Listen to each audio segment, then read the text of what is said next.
Good morning mga kaibigan! Welcome ulit dito sa bahay nila Ate Maninay. Kumusta po kayo? I hope nasa mabuti kayong kalagayan in this latest update. Ayan si kaibigan, no? Hello! Welcome dito sa bahay nila Ate Maninay. Alam nyo mga kaibigan, update kagabi.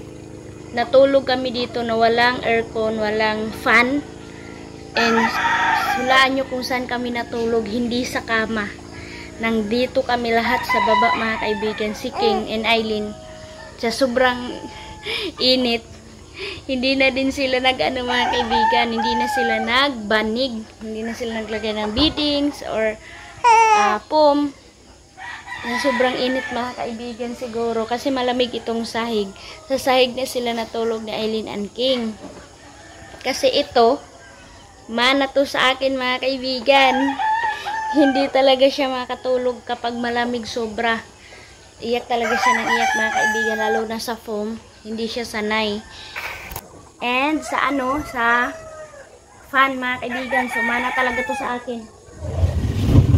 Hindi talaga siya makapakali. Hindi siya makapakali mga kaibigan na parang walang siya. Hindi siya makatulog. Na lahat patay mga kaibigan. Hi! Good morning! Nakikita na talaga niya ang camera. Kahapon tawang-tawa kami nila Manong kasi tumitingin talaga siya sa TV. Sobrang ko sila ni Palo. Papalo niya. Tok sila kagabi. Lablab sila. Parang mahamog pa. Mahamog. So, ayan. Tingnan nyo si King. Diyan sila natulog, oh. Tapos kami ni Arlene, alam nyo yung inano namin, ginawang bedsheet. Yung kumot mga kaibigan. Ayan na kumot, oh. Ayan. Oh. Ang gulo pa dito. Hindi pa kami nakapag, linis. Kasi umiyak na. Papa niya maaga din umalis kasi ng baboy. Pakain siya ng baboy. Ayan, si Eileen. Ayun, sumama na sa kanya. Ayan, humahamog-hamog pa dito mga kaibigan in this morning. Ayan. Bumalik na naman ang sipon nito mga kaibigan. Pero, nagpa-aircon kami. Pinatay namin kasi nga, parang hindi talaga siya makahinga. Tapos ngayon, sinisipon na naman yata itong batang to. Sa lamig. Good morning! Hello! Hi! How are you? How are you, naknak? Hello! Kumusta ang tulog? Anong oras ka na natulog kagabi, anak? Ha? Unsa na oras? Alas 10, alas 11? Ya? Alas 12 na. Di ka pa natulog? Ha? Oo. Ka pa natulog. Ang daldal mo kagabi. Ang lakas na niya tumawa mga kaibigan and ang lakas na ng busis niya. Ooh. Ay. Ay. Uy, antok pa. Antok pa yan? Ha? Antok pa yan? Ha? Uko na naman. Ha? Uko na naman. Ha? Malapit na kami mag 2 months. Ang bilis lang ng panahon. Ang bilis lang ng day. Big girl na kami mga kaibigan. Asus. Hi. Kita mo na sarili mo? Hi. Hi my love. Hello daw, hello. Hello. Hello. Hello. Marunong na mag-hello. Hello. Hello. Ellen, maglinis pa tayo dito sa kwarto ni Mami. Palagay ka muna. Huwag ka ito na charge. Kasamuki gabi. Una na oras ka to. Sige, pakig-istorya. Ano ka to? Oh? Oh, yung ka na pagtugan. Mana pa lang? Ha? Hindi pagkatabihan na basok ka na. Sopas? Salapit ko sa tala. Sopas kanin eh. Sayo pa? Mami, sopas yun. Sayo pa. Ha? Kami sopa sa isa pa sa amin eh. Tisidok lang. Kami sopa.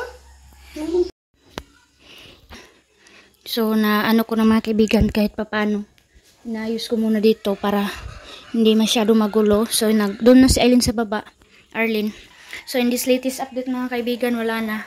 Sira na talaga itong ano, yung phone. Ayaw na mag-charge. Ayaw na niya mag-charge. Siguro mga kaibigan, yung ano nitong phone ni Ate Maninay, wala na yung ano ba, yung pag-anuhan ng kuryente. Kaya hindi na nag-adapt ng charger yung phone na to. Kaya wala na. Apektuhan na ang vlog ko nito. So yan mga kaibigan, grabe ang init. Kung kawawa talaga sa Ate Maninay kung walang aircon mga kaibigan. Kung fan lang mga kaibigan, napakainit yung dala ng fan. Kaya doon kami pa rin sa taas na tulog sa kwarto ni Ate Maninay. And sabi ni Dudong Junjun, dito na kami sa baba mamaya matulog kasi napakainit doon. Kahit walang fan dito sa baba, mapresko siya. Kaya si Papa nag-alala na kasi sobrang iyak ni Arlene. Tingnan natin. So ayan, brown out na naman dito ngayon. So ayan na, naglinis na si Yuyo. Ha? Sigara? Asa man?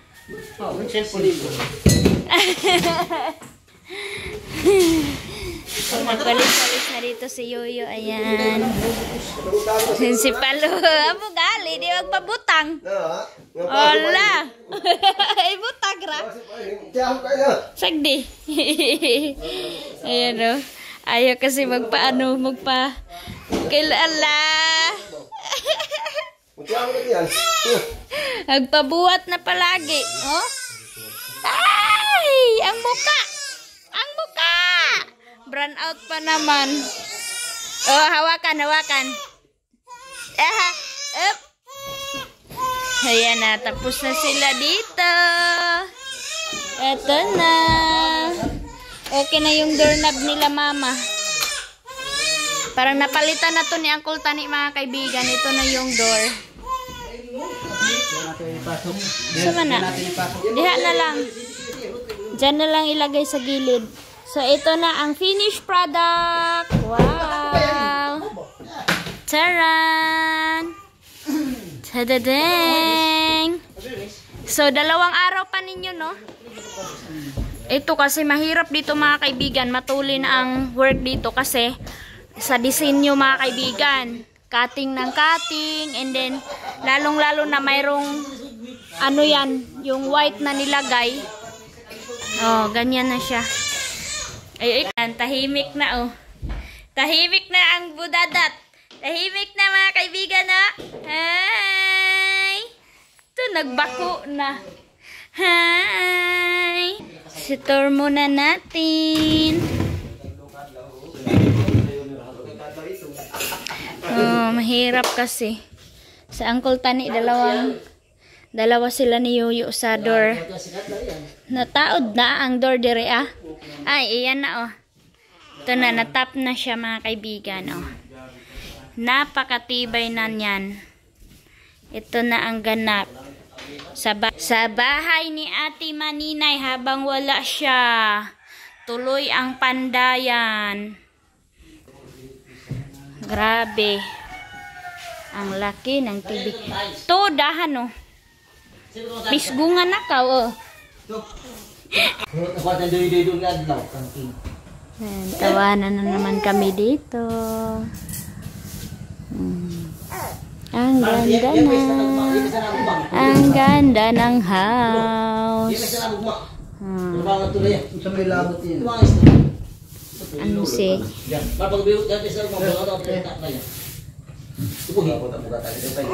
Ang maplong, mapan taya long. Mapan iyan. Since sa wakas, mga kaibigan, nakaligo na ako. Grabe ang init.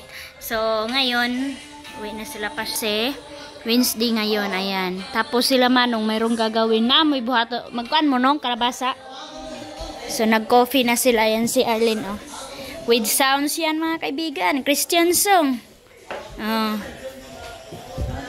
Inantok na. Mahilig yan siya sa ano, sa Christian song. Ay, mayroon tayong birthday coffee tayo with biscuit. Mag-ano sila ngayon ng kalabasa? Kalabasa arong? Ayan. Nahikap na. Brown out mga kaibigan. Ay. Sana babalik kasi dito na ako matulog. Pangalawang gabi namin ngayon, sana kung babalik ang ilaw kasi mag-upload ako mga kaibigan para makasahod tayo.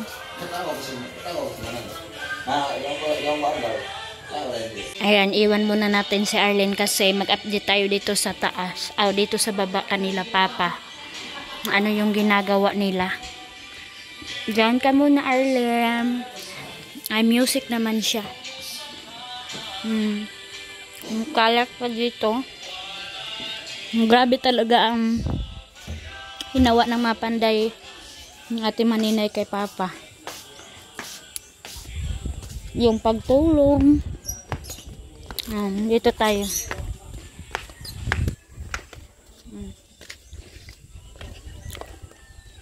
Ayan sila.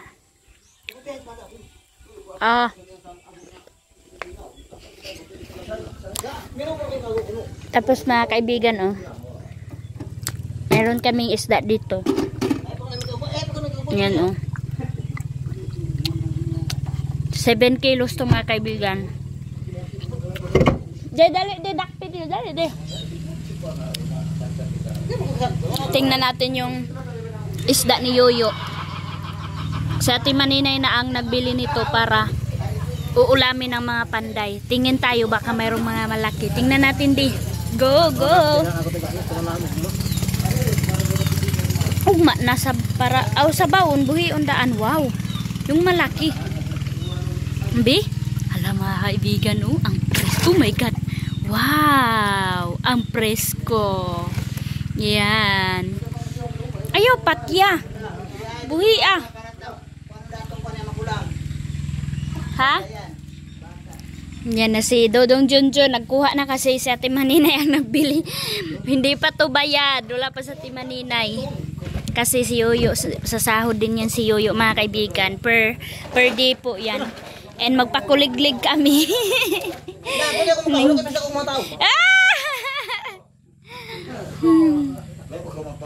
Ayan sila. Hi! So ginanito pala ni Uncle Tani mga kaibigan. Para hindi na mahirapan si Papa. Wala kasi yung paglalagyan tulad nung kay Uncle Tani. So nagdiskarte na lang pala sila. Ganito pala. Di pa tanaw ba? Ay! Napay dako. Gani, 7 kilos gani. Nigay mo sa screen niya. Yo, baga tayo. Baga kita gaya. Baga kita niyo. Saya na sila. Para lang kayong naglaro Isa team mga ano sa man Kalabasa. Team Kalabasa. Maganda to sa mga bata pag ganito. Di ba? Diyan nilalagay yung kalabasa mga kaibigan para isidling. Kalabasa team. Ano ito kalabasa? Katigbutin. Katigbutin. Wala yan tino nito. Tino. Na to'y sulod. Wala pa. Wala ko magkahumol. Uncle Tani po ang tumulong kay Papa mga kaibigan para makaano si Papa ano ba yung alam ni Papa kung paano itanim and then kung paano bubuhayin. Kasi pwede naman siya i-direct doon. Pero mas maganda talaga yung buhay na before ilagay doon sa farm para makikita mo kung tutubo ba lahat. Tubo na lahat kasi kasi nilagay mo na mayroon ng dahon, tumubo na. Pero kapag seed yung nilagay mo mga kaibigan, mayroon talagang seed na hindi talaga mabubuhay. Kaya mas maganda yung ilalagay mo na buhay na. Para klaro na jud siya ba na mabuhay na. Kinalang pa, oy. Oy. Sa gulang gapog Bisaya.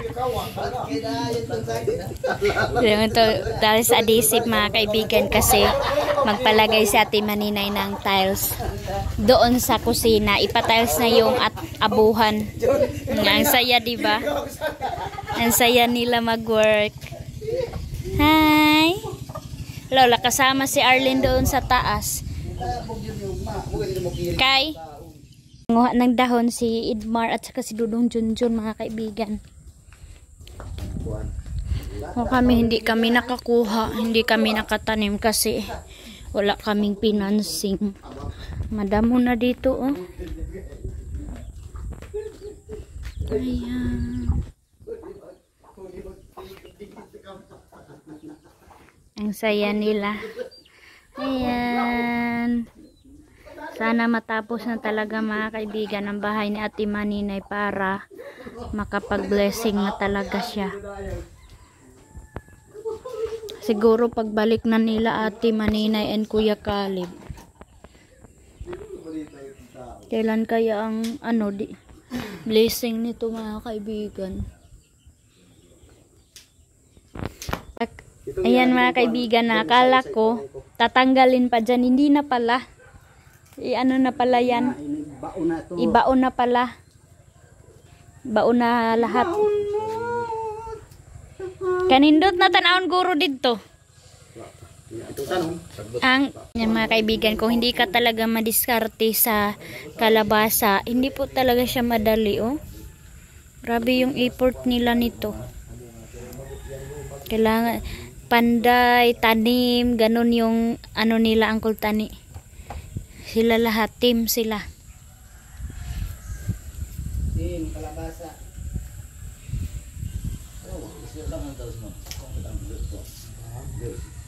Mga kaibigan nang doon sa Tabuk, nag-work siya. Mayroon kasing pa-work na yung ibibigay is bigas. Pero nag-ano talaga si mama para daw din mga kaibigan exercise niya. 3 kilos lang mga kaibigan yung ibibigay. 1 day lang din yung work. 1 day lang mga kaibigan. Tapos, ayun si mama doon sa sa school ng daycare. Yun yung giniba mga kaibigan. Entry na baho inlilinisan para magawaan ng bago.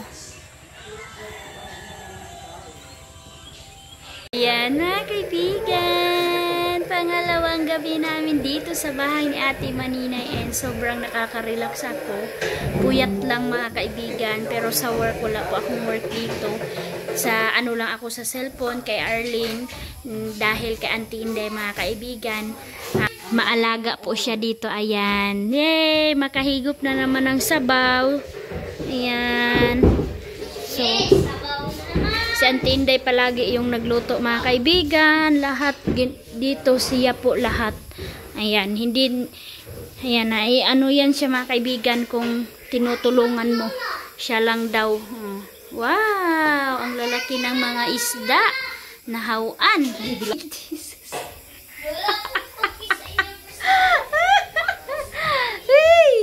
Napasok sa Auntie Inday.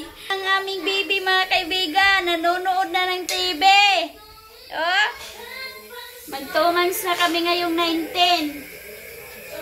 Ayan. Ganap namin. Di man makaatol sa sahod ni mama, walay pahanda. Tigo na sa birthday. Hala. Kain na. Oh. Wow. Simpleng kainan. Bahay. Kainan. Ang sarap ng okra. Favorite ni Ate Maninay. Maghigop tag sabaw. Na iyan. Hindi ra. Guson ra na siya. Kuwato yung kuanak. E diri na to. Ananaw na ko dali. Kaway to, King. Ayan. Dito kami kain. King kuwatong kuwatod si King din this evening. Naghanda og tubig. Kuwatong ka ni bibiga. Let's eat na.